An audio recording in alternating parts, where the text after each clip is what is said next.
All right, so there's this old saying, what you don't know can't hurt you, right? It's not true. So here in this video today, I want to clarify some things that a lot of people assume, but assume incorrectly about real estate representation in the state of Florida. So a few months ago, actually a couple years ago now, I stumbled across this report from the Consumer Federation of America.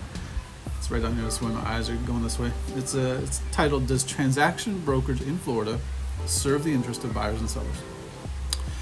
And very eye-opening report. I've got it linked in my newsletter if you're watching it from that link.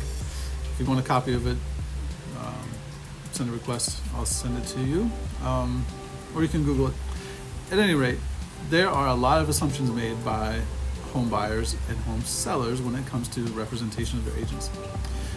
What I have found is that, and what is true, is that 80 to 85% of agents work as transaction brokers when the vast majority of customers out there believe that their agent works as a single agent, as a fiduciary, as a kind of a sole representative of them in the process.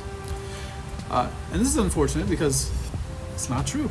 It's what you expect to be the case, but practically speaking is not what is actually happening. So I'm going to share some snippets from this report and just kind of, again, clarify the importance of representation for you if you're buying or selling, or obviously anyone out there. So I hope you find that this is helpful. All right, so first I want to make sure that I'm very clear. I'm not trying to damage anyone's reputation. There are plenty of very excellent agents out there that work as transaction brokers. I am only presenting information from the report and really my take on that, and it's up to you, the client, the consumer, to decide what you want to do with that information. So I'm going to read a few snippets from the report and share my thoughts on it. And so here we go. One of the first things I noticed from the report, again, Consumer Federation of America, is that the transaction brokerage in the state of Florida is widespread but not understood by consumers. Anytime you have something that is widespread but not understood, it's cause for concern and probably needs some clarification. Okay, now that we have that out of the way, I had to move inside because it's a bit windy outside.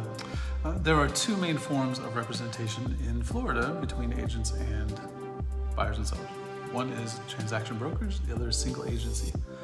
All agents owe certain duties to the people they're working with, including dealing honestly and fairly, accounting for all funds, using skill, care, and diligence in the transaction, disclosing all known facts about the property that might affect the value of the property, but are not readily observable, presenting all offers and counteroffers in a timely manner. So we all owe you that stuff.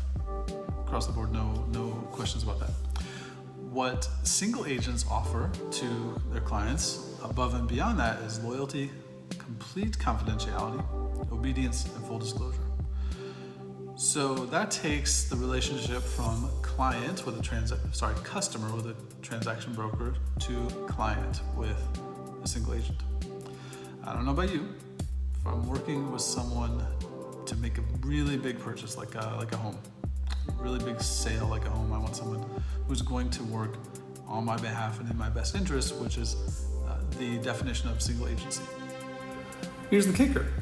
You as a real estate buyer or seller may not even know which camp your agent falls into, whether it's single agency, highest and best, or transaction broker, because transaction brokers are not required to disclose that they work at a lower level with the people they're working with. Whereas a single agent, like myself, my company chooses to operate as single agents and transition to transaction brokers when we must. When we work as a single agent, we are required to disclose that we work at this higher level. To me, and if you've sat in with a consultation with me, whether buying or selling, you've heard me say this, it doesn't make sense. I think it should be flipped. I think that the assumed brokerage relationship should be single agency, and agents should have to disclose that they work at the step below transaction brokerage. In fact, according to the report, it says here that undisclosed transaction brokerage grew to become the dominant agent-consumer relationship in Florida, and most people don't know. So I'm trying to change that because I want you to make the right decision and not assume things that are incorrect to your detriment. To illustrate this point, I'm going to read a snippet from the report on page 4. So I'll share it here. It says, in the amended statute, so state statute, it was presumed that all agents operated as transaction brokers unless a single agent or no brokerage relationship was established. Moreover, agents were no longer required to disclose a transaction brokerage relationship unless the customer asked, which why would you ask? You wouldn't think to ask that. Or the agent volunteered the information. Why would most agents volunteer that? The customer would not know whether or not their transactional broker was acting as a fiduciary or a facilitator. Single agents and non-representatives were still required to disclose their role to customers. So I have a problem with this. I think disclosure is of utmost importance, and we should be disclosing what our role is in the process. Are we a fiduciary or are we a facilitator? I think it's probably clear to most people that fiduciary would have your best interest at heart, whereas a facilitator is just kind of managing the transaction. And again, not to say that there are not amazing transaction brokers out there. Many brokerages just choose to have that as their business model. My broker, Florida Executive Realty, we choose to operate as a single agent and transition to a transaction broker when we must. The only times when that comes into play is if my client, say you're my buyer client and you're interested in my listing or someone else in my company. That's the only time we transition, and we let you know and give you the option to transition to that lower tier or not. So I hope this is helpful.